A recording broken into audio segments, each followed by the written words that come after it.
To what extent was the Korean War both a diplomatic and military success for the United States? After the Korean War, the world was a much different place and the course of the Cold War was altogether uncertain. The US, the key contributor to the UN's war effort, ended the war without a decisive victory, the first time it had ever done so. While this knock on national pride set in, there were other military as well as diplomatic outcomes that could be, to a certain extent, classified as a success. How far, however, is this the case? We therefore have an introduction with a plan, introducing the sides to the argument and the criteria which will be discussed. We are missing, however, an overall conclusion, which we assume will be there in due process when we reach the conclusion. It is perhaps easier to begin with the failures in military, for they were the most obvious. The Korean War was the first time a conflict that the US had not won. It ended in a stalemate and then an armistice, a conclusion of peace talks. The US had failed to defeat the Chinese forces opposing them and could not implement a policy of rollback, pushing back communism rather than just containing it. The result of the armistice was of UN forces redrawing the border between the two nations to just above the 38th parallel. This could certainly be construed as a minor gain, but when one considers the whole nation could have been unified, it appears to be little more than a consolation prize. The failures of the Korean War gave the US a reality check. A clear link here. Back to the question. An interesting curiosity is revealed when one examines the successes of the Korean War, however. On the battlefield itself, America did not prevail, though one might rightfully argue that communist aggression was halted and containment by force was a viable and successful option. But in other military matters, they most certainly achieved a great deal. One such outcome the states could enjoy was the strengthening of her armed forces. Thanks to both the need to open the war chest and the fear of Stalin mounting an assault elsewhere, NSC 68 was approved by Truman and Congress. The Joint Chiefs were given a bigger budget to play with, the H-bomb project was given the go-ahead, and allies in the free world were given aid. The US Army, Navy and Air Force could happily say they were combat ready and prepared to defend freedom anywhere in the world, including and especially Europe. The Soviet Union was left with no choice but to do the same, and attempting to keep up with the White House left the Kremlin economically doomed, for the funds for an arms race simply did not exist. America could keep applying pressure until the US buckled, though this is a long-term effect. Clear, wider understanding of the context of the Cold War shown here. In Europe, the Korean War had given America the opportunity to reinforce her allies. Part of NSC 68 was economic aid, but measures went further. NATO was expanded by the inclusion of Greece and to the strategic importance of the United States, Turkey. Turkish entry into NATO brought the USSR tantalizingly closer, a perfect station for US air bases and missiles. A shorter distance from which to raise one's enemies to the ground, coupled with the technology to do it, is nothing to be sniffed at. More US forces were sent and stationed on the European continent as part of a plan to discourage Soviet aggression, and, as Ambrose notes, Truman had gained bases in Morocco, Libya and Saudi Arabia. Moves that advanced America's presence as the military force to be reckoned with.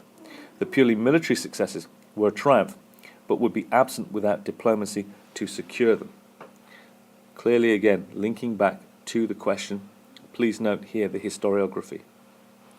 While diplomatic successes of the Korean War do exist, indeed, Ambrose calls them breathtaking, many of them have a military element. The San Francisco Peace Treaty with Japan ended American occupation, gave Japan independence and tightened the Japanese-American relationship, but was swiftly followed by the Mutual Security Agreement. A formal declaration of alliance, both sides agreed to aid each other in a military conflict.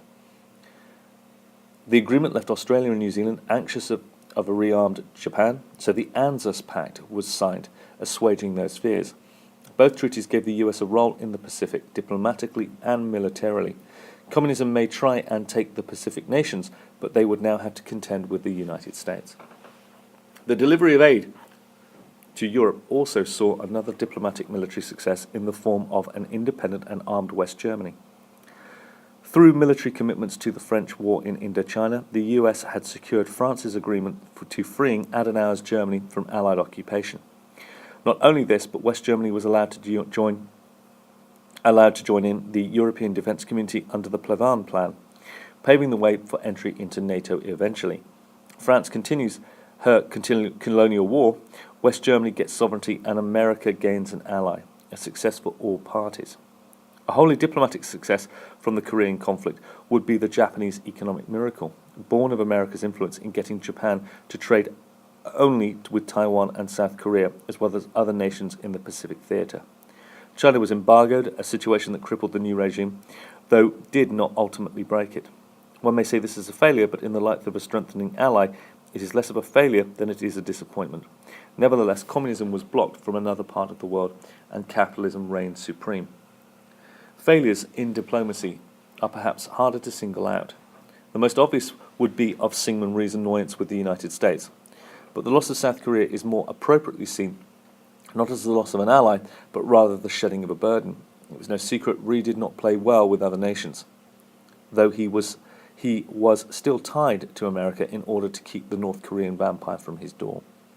A more prudent failure would be the deepening of tensions between the two superpowers, for now both sides were firmly entrenched in their commitments to destroy each other, and it would take some time before any real decision occurred. Similarly, the war paid to Mao's dream of having a viable relationship with the US, and nationalist forces in Indochina, especially Ho Chi Minh, were appealing to deaf ears when petitioning America for help.